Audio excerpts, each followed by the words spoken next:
નમસ્કાર મિત્રો, આજના આપણા વર્ચ્યુઅલ ક્લાસરૂમ ટ્રેનિંગ પ્રોગ્રામમાં આપ સર્વેનું હાર્દિક સ્વાગત છે. આજે આપણે ITI ખાતે ચાલતા ડ્રાફ્ટ્સમેન સિવિલ ટ્રેડના એક ટોપિક સિસ્ટમ ઓફ સેનિટેશન વિશે અભ્યાસ કરીશું. તો સિસ્ટમ ઓફ સેનિટેશન વિશે આપણે PPT દ્વારા અભ્યાસ કરીશું. હવે સિસ્ટમ ઓફ સેનિટેશન સામાન્ય રીતે આપણે એમના વિશે ચર્ચા કરીએ તો સિસ્ટમ ઓફ સેનિટેશન એ આપણા ઘરના કચરાના નિકાલ માટેની પદ્ધતિ છે કે જેમની અંદર આપણે સેનિટેશન સિસ્ટમ વિશે માળખાગત પરિચય મેળવીશું. સેનિટેશનના કલેક્શનની પદ્ધતિઓ એટલે કે સેનિટેશન એટલે કે કચરાના કલેક્શનની પદ્ધતિઓ વિશે અભ્યાસ કરીશું. એમાં આપણે પહેલી જોઈએ તો કલેક્શનની મળ વહન પદ્ધતિ વિશે અભ્યાસ કરીશું તથા તેમના લાભો તથા ગેરલાભો વિશે ચર્ચા કરીશું. ત્યારબાદ કલેક્શનની જળ એટલે કે પાણી વહન પદ્ધતિ વિશે અભ્યાસ કરીશું તથા તેમના લાભો તથા ગેરલાભો વિશે પણ ચર્ચા કરીશું. ત્યારબાદ સુએજ સિસ્ટમના પ્રકારો વિશે ચર્ચા કરીશું, જેમાં પહેલો પ્રકાર એટલે કે સેપરેટ પદ્ધતિ વિશે ચર્ચા કરીશું તથા તેમના લાભો તથા ગેરલાભો વિશે ચર્ચા કરીશું. આંશિક સેપરેટ પદ્ધતિ એટલે કે પાર્શિયલી સેપરેટ પદ્ધતિ વિશે ચર્ચા કરીશું, તેમના લાભો તથા ગેરલાભો જોઈશું.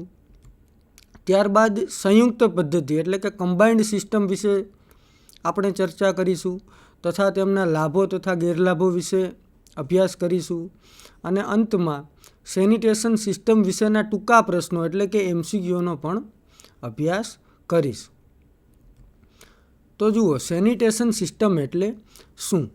તો કે દરેક શહેરમાં નક્કર અને પ્રવાહી કચરાનો આરોગ્યને નુકસાન ના પહોંચે તે રીતે નાશ કરવો જરૂરી છે. આપણે કોઈપણ સિટીમાં રહેતા હોઈએ, કોઈપણ શહેરની અંદર રહેતા હોઈએ તો નક્કર અને પ્રવાહી કચરો છે એમનો આરોગ્યને નુકસાન ના પહોંચે એ રીતે નાશ કરવો જરૂરી છે.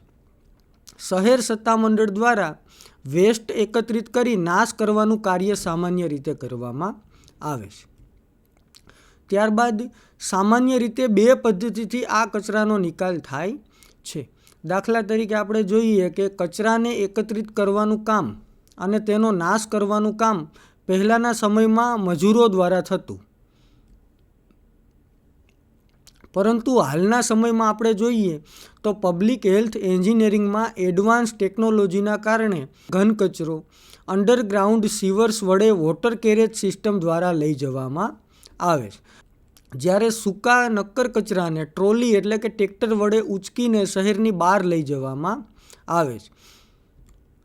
પ્રવાહી સ્વરૂપે મળેલા વેસ્ટને સુએજમાં એકઠો કરવામાં આવે છે અને ફાઇનલ ડિસ્પોઝલ માટે જરૂરી ટ્રીટમેન્ટ આપવામાં આવે છે. તો સામાન્ય રીતે આપણે જોઈએ તો જે કચરો છે એમના કલેક્શન માટેની અમુક પદ્ધતિઓ હોય છે. તો સામાન્ય રીતે અહીંયા કલેક્શન માટેની બે પદ્ધતિઓ છે, મળ વહન પદ્ધતિ અને જળ એટલે કે પાણી વહન પદ્ધતિ. હવે આપણે સિસ્ટમ ઓફ સિવેજ જોઈએ તો જનરલી બે પ્રકારની પદ્ધતિઓ છે, મળ વહન પદ્ધતિ એટલે કે કન્ઝર્વન્સી સિસ્ટમ અને જળ વહન પદ્ધતિ એટલે વોટર કેરેજ સિસ્ટમ. હવે વોટર કેરેજ સિસ્ટમની અંદર પાછી ત્રણ પ્રકારની અલગ અલગ પદ્ધતિઓ આવે કે જેમાં છે સેપરેટ એટલે કે અલગ જ પદ્ધતિ, પછી કમ્બાઇન્ડ એટલે કે સંયુક્ત પદ્ધતિ અને પાર્શિયલી કમ્બાઇન્ડ પદ્ધતિ. આ ત્રણ પદ્ધતિનો ઉપયોગ કરી અને વોટર કેરેજ સિસ્ટમની અંદર કચરાનો નિકાલ કરવામાં આવે છે. તો જુઓ, એમાં આપણે પહેલી જોશું મળ વહન પદ્ધતિ એટલે કે કન્ઝર્વન્સી સિસ્ટમ. સામાન્ય રીતે જોઈએ તો મળ વહન પદ્ધતિનો ઉપયોગ વર્ષોથી કરવામાં આવે છે. જુદા જુદા પ્રકારના વેસ્ટને અલગ અલગ એકઠો કરી અને તેનો અલગ અલગ પદ્ધતિ વડે નિકાલ કરવામાં આવે છે. હવે જુદો જુદો પ્રકારનો જે વેસ્ટ નીકળે છે એમને અલગ અલગ એકઠો કરવાનો અને એ બધાને અલગ અલગ પદ્ધતિ વડે નિકાલ કરવાનો. આ પદ્ધતિ સામાન્ય રીતે જોઈએ તો હાલના સમયમાં જૂની થઈ ગઈ છે. સામાન્ય રીતે નાના ગામડાઓ અને નાના સિટીઓની અંદર આ પદ્ધતિનો ઉપયોગ કરવામાં આવે છે. રોડ રસ્તાની બાજુમાં ડસ્ટબિનમાં કચરા અને ભંગાર એટલે કે ગાર્બેજને એકઠો કરવામાં આવે છે. ત્યારબાદ ટ્રેક્ટર અથવા તો ટ્રોલી, ટેમ્પા દ્વારા આ કચરાને દિવસમાં 1 અથવા તો દિવસમાં 2 વખત શહેરની બહાર નાશ માટે લઈ જવામાં આવે છે. હવે એમાં પણ આપણે જોઈએ તો દહન પામી ના શકે તેવા કચરાને ઊંડા ખાડા અથવા તો પીટમાં ઠાલવવામાં આવે છે. દહન પામી શકે તેવા એટલે કે કાગળ, પાંદડા વગેરેને સળગાવવામાં આવે છે.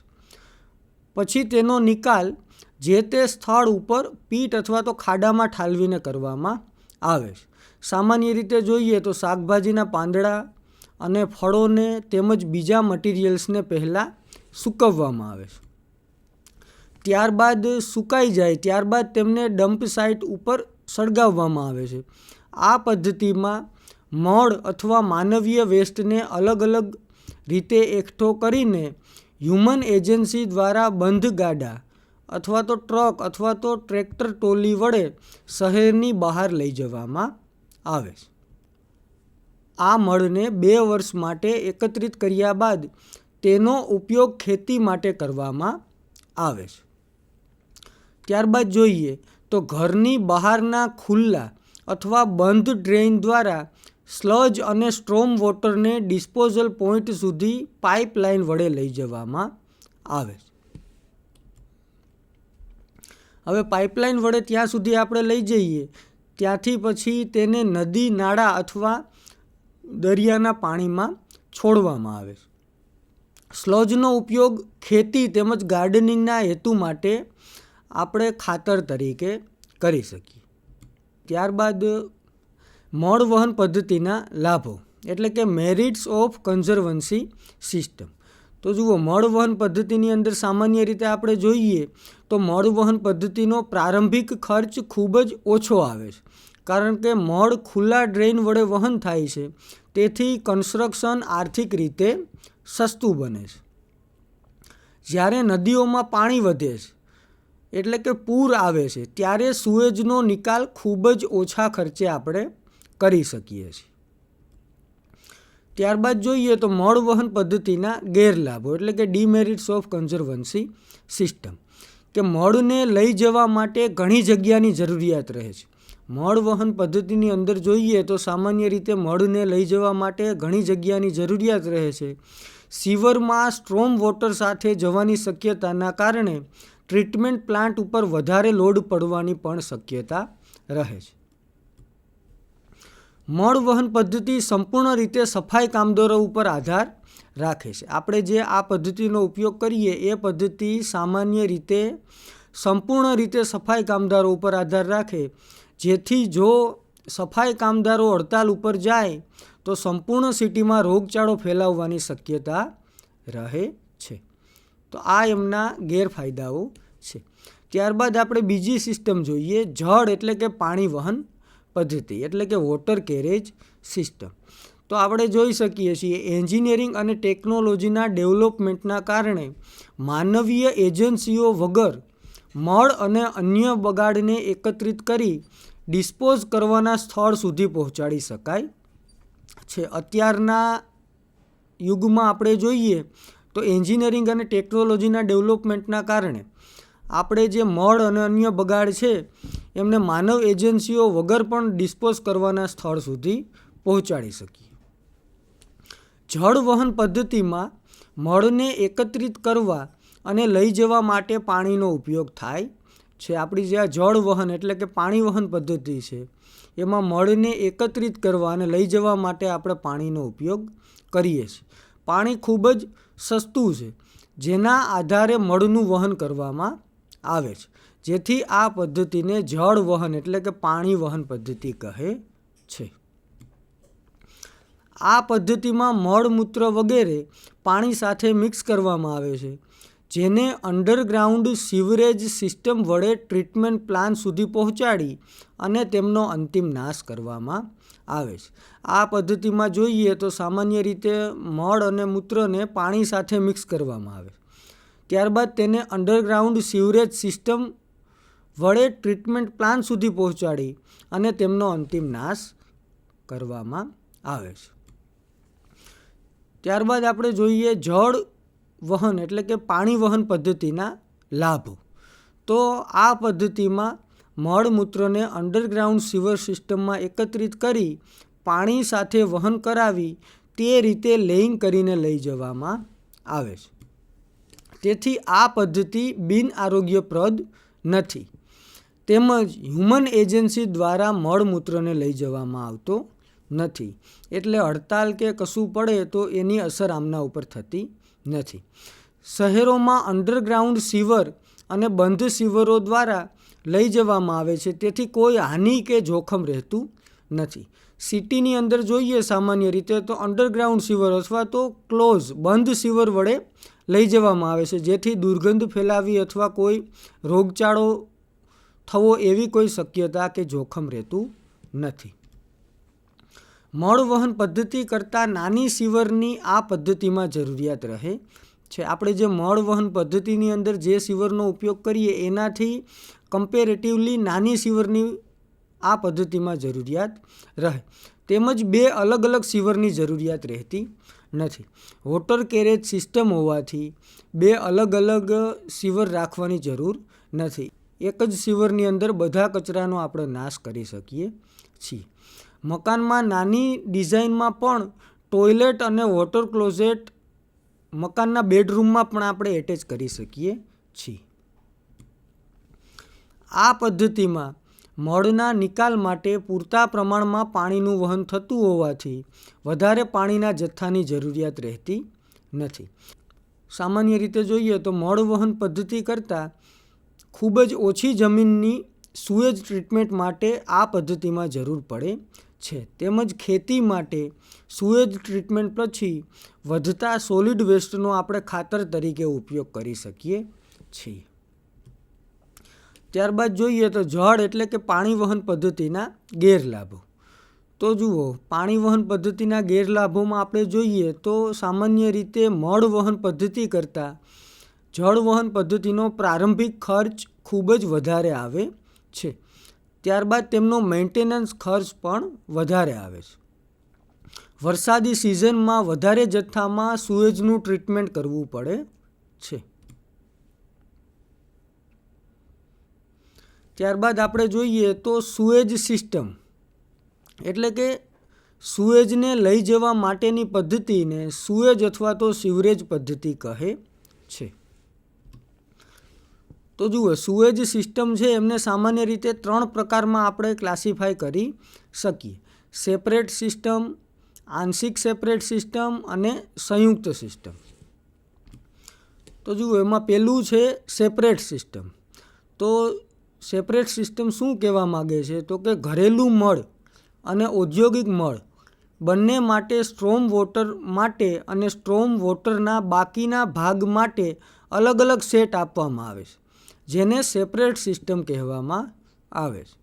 ઘરેલું મળ અને ઔદ્યોગિક મળ બંને માટે સ્ટ્રોમ વોટર માટે અને સ્ટ્રોમ વોટર વગરના બાકીના ભાગ માટે અલગ અલગ સેટ આપવામાં આવે, એટલે કે સેપરેટ સેટ આપવામાં આવે. એટલા માટે આમને સેપરેટ સિસ્ટમ કહે છે.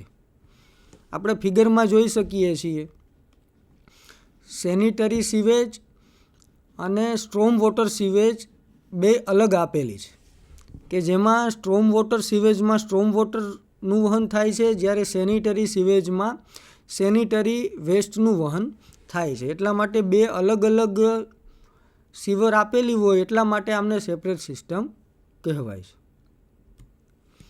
ત્યારબાદ જોઈએ તો સેપરેટ સિસ્ટમના લાભો. તો સેપરેટ સિસ્ટમની અંદર સામાન્ય રીતે જોઈએ તો સુએજ અને સ્ટ્રોમ વોટર માટે બે અલગ અલગ લાઈનોનો ઉપયોગ કરવામાં આવે છે. તેથી સુએજ ટ્રીટમેન્ટ કામ ઓછા ખર્ચમાં કરી શકાય. સુએજ એટલે કચરો અને સ્ટ્રોમ વોટર એટલે વરસાદી પાણી માટે બે અલગ અલગ લાઈનોનો ઉપયોગ થાય છે. તેથી સુએજ ટ્રીટમેન્ટ આપણે સામાન્ય રીતે ઓછા ખર્ચમાં કરી શકીએ છીએ. ત્યારબાદ જોઈએ તો સેનિટરી સુએજ દ્વારા બંધ સીવર વડે સુએજ લઈ જવામાં આવે છે. તેમજ ઓપન ડ્રેઇન પદ્ધતિ દ્વારા સ્ટ્રોમ વોટર લઈ જવામાં આવે છે, જેનો કન્સ્ટ્રક્શન ખર્ચ સામાન્ય રીતે ખૂબ જ ઓછો આવે છે. ત્યારબાદ જોઈએ તો સેપરેટ સિસ્ટમના ગેરલાભો.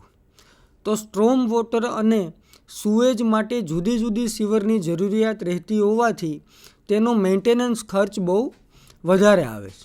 સીવરમાં ઓછા જથ્થામાં સુએજ જતો હોવાથી તેની સફાઈ કરવી પણ બહુ મુશ્કેલ ભરેલી રહે છે. ત્યારબાદ જોઈએ તો તેથી ક્લિનિંગ માટે ફ્લશિંગ કરવું પણ જરૂરી રહે છે. સુએજ સીવરમાં સ્ટ્રોમ વોટરને હંમેશા મિક્સ કરવું જરૂરી રહે છે. તેથી ટ્રીટમેન્ટ પ્લાન્ટની સીવર ઉપર વધારે પ્રમાણમાં લોડ આવવાની શક્યતા રહે છે. બે સીવર એકસાથે પસાર થતી હોવાથી તેનું મેન્ટેનન્સ કરતી વખતે જાહેર જનતા માટે પણ અગવડતા રહે છે. સામાન્ય રીતે જોઈએ તો સ્ટ્રોમ વોટર સીવર અને સેનિટરી સીવર બંને એકસાથે પસાર થતી હોવાથી જો તેમનું મેન્ટેનન્સ કરીએ ત્યારે સામાન્ય રીતે જાહેર જનતા માટે અગવડતા રહે. ત્યારબાદ આવે છે બીજી પદ્ધતિ આંશિક સેપરેટ સિસ્ટમ એટલે કે પાર્શિયલી સેપરેટ સિસ્ટમ. તો જુઓ, ઘરેલું અને ઔદ્યોગિક સુએજને લઈ જવા માટે એક સેટ સીવર આપેલી હોય અને તેમાં સુએજ અને થોડા પ્રમાણમાં સ્ટ્રોમ વોટર લઈ જવામાં આવતું હોય તેમજ બાકીના સ્ટ્રોમ વોટર માટે અલગ સીવર આપેલી હોય તો તેને આંશિક સેપરેટ સિસ્ટમ કહે છે. શું કહેવા માગે છે તો કે ઘરેલું અને ઔદ્યોગિક સીવરને લઈ જવા માટે એક સેટ સીવર આપેલી હોય અને તેમાં સુએજ અને થોડા પ્રમાણમાં સ્ટ્રોમ વોટર લઈ જવામાં આવતું હોય અને ત્યારબાદ વધેલું જે સ્ટ્રોમ વોટર છે એમના માટે અલગ સીવર આપેલી હોય તો તેમને આંશિક સેપરેટ સિસ્ટમ કહેવાય છે. ફિગરમાં આપણે જોઈ શકીએ છીએ સ્ટ્રોમ વોટર અને સીવેજ બંને એક પાઇપની અંદર લઈ જવામાં આવે છે, પણ સ્ટ્રોમ વોટરનો થોડો ભાગ જ આપણી જે પાઇપલાઇન છે સીવર છે એમની અંદર લઈ જવામાં આવે છે. વધારાનું જે સ્ટ્રોમ વોટર છે એમને બીજા પાઇપલાઇનના બીજા એટલે કે સીવરના બીજા સેટ થ્રુ લઈ જવામાં આવે છે. એટલા માટે આમને પાર્શિયલી સેપરેટેડ સિસ્ટમ કહેવામાં આવે છે. ત્યારબાદ જોઈએ તો આંશિક સેપરેટ સિસ્ટમના લાભો. તો આ સિસ્ટમની અંદર સામાન્ય રીતે આપણે જોઈએ તો આ સિસ્ટમ છે એ સેપરેટ સિસ્ટમમાં સુધારો કરેલી પદ્ધતિ છે. આંશિક સેપરેટ સિસ્ટમ છે એ સેપરેટ સિસ્ટમમાં સુધારો કરી અને બનાવેલી છે. જરૂરિયાત અને ખર્ચ મુજબ સીવરની સાઇઝ ડિઝાઇન કરી શકાય છે. આંશિક સેપરેટ સિસ્ટમમાં જરૂરિયાત અને ખર્ચ મુજબ આપણે સીવરની સાઇઝ ડિઝાઇન કરી શકીએ છીએ. છત ઉપરનું વરસાદી પાણી, બાથરૂમ અને રસોડાનું પાણી સુએજ સાથે સીવરમાં લઈ જઈ શકાય છે. સ્ટ્રોમ વોટર થોડાક જથ્થામાં પાણી સાથે મિક્સ થઈને જાય છે તેથી સીવરમાં ફ્લશિંગ માટેની જરૂરિયાત રહેતી નથી. પાણીનો જથ્થો સીવરની અંદર જતો હોવાથી ફ્લશિંગ આપોઆપ થઈ જાય છે. ત્યારબાદ જોઈએ તો આંશિક સેપરેટ સિસ્ટમના ગેરલાભો. તો જુઓ, સીવરમાં સ્ટ્રોમ વોટરનો ભાગ લઈ જવામાં આવે છે તેથી પ્લમ્બિંગ ખર્ચમાં સામાન્ય રીતે વધારો થાય છે. સૂકી ઋતુમાં સીવરમાં સેલ્ફ ક્લિનિંગમાં પણ ઘટાડો થાય છે. આંશિક સેપરેટ સિસ્ટમમાં ઓવરફ્લો થવાની શક્યતા પણ રહે છે કારણ કે સ્ટ્રોમ વોટર સીવેજની સાથે જતું હોવાથી વરસાદી સિઝનમાં ઓવરફ્લો થવાની પણ શક્યતા રહે છે. ત્યારબાદ ત્રીજો પ્રકાર આવે છે સંયુક્ત સિસ્ટમ એટલે કે કમ્બાઇન્ડ સિસ્ટમ. તો એમાં આપણે જોઈએ ઘરેલું અને ઔદ્યોગિક સુએજ અને સ્ટ્રોમ વોટરને એક સાથે લઈ જવા માટે બનાવવામાં આવતી એક જ સીવરના સેટને સંયુક્ત સિસ્ટમ કહે છે. ઘરેલું અને ઔદ્યોગિક સુએજ અને સાથે સાથે સ્ટ્રોમ વોટર બંનેને એક જ સીવરમાં લઈ જવામાં આવે છે એટલા માટે એમને સંયુક્ત સિસ્ટમ કહે છે. જ્યાં વરસાદ ઓછો પડતો હોય તેવા સ્થળોએ સંયુક્ત સિસ્ટમ સામાન્ય રીતે અપનાવવામાં આવે છે. આપણે ફિગરમાં જોઈ શકીએ છીએ સ્ટ્રોમ વોટર અને ઘરેલું અને ઔદ્યોગિક સુએજ બંનેને એક જ સીવર થ્રુ લઈ જવામાં આવે છે એટલા માટે આમને કમ્બાઇન્ડ સીવર એટલે કે સંયુક્ત સીવર કહે છે. ત્યારબાદ આપણે જોઈએ સંયુક્ત સિસ્ટમના લાભો. તો આ સિસ્ટમમાં તમામ સીવરના સુએજનું સરળતાથી ક્લિનિંગ થાય છે. સેફ ક્લિનિંગ વેલોસિટીના કારણે સીવરમાં સફાઈની જરૂરિયાત રહેતી નથી. સ્ટ્રોમ વોટર પણ આ સીવરની અંદર મિક્સ થતું હોવાથી સેલ્ફ ક્લિનિંગ વેલોસિટીના કારણે સીવરમાં કોઈપણ પ્રકારની સફાઈની જરૂરિયાત રહેતી નથી. વરસાદી પાણીમાં સુએજ મિક્સ થઈ જવાથી તેની ટ્રીટમેન્ટ સરળતાથી અને સસ્તી રીતે કરી શકાય છે. મકાનમાં સિંગલ પાઇપનો ઉપયોગ કરવામાં આવે છે, તેથી પ્લમ્બિંગ કાર્ય પણ સહેલું અને સસ્તું રહે છે. ભરચક વિસ્તારમાં 2 અલગ અલગ સીવરની જગ્યાએ ફક્ત એક જ લાઇનનો ઉપયોગ થાય છે, જે સગવડતાભર્યું રહે છે. ત્યારબાદ આપણે જોઈએ સંયુક્ત સિસ્ટમના ગેરલાભો. તો સંયુક્ત સિસ્ટમનો સામાન્ય રીતે જોઈએ તો પ્રારંભિક ખર્ચ બહુ વધારે પ્રમાણમાં આવે છે. સુએજનું પ્રમાણ વધતા પ્લમ્બિંગ ખર્ચ વધારે આવે છે. ભારે વરસાદના સમયમાં સીવર ઓવરફ્લો થાય છે, જે પબ્લિક હેલ્થ માટે નુકસાનકારક રહે છે. જ્યારે વધારે પ્રમાણમાં વરસાદ પડે ત્યારે સ્ટ્રોમ વોટર પણ આમની જોડે આવતું હોવાથી આપણે સામાન્ય રીતે જોઈ શકીએ તો આપણી જે સીવર છે એ ઓવરફ્લો થવાની શક્યતા રહે છે. ત્યારબાદ આપણે આજના લેસન વિશેના ટૂંકા પ્રશ્નો એટલે કે MCQનો અભ્યાસ કરીશું. તો જુઓ, ક્વેશ્ચન નંબર 1. નીચેનામાંથી સેનિટેશનના કલેક્શનની પદ્ધતિઓ કઈ છે?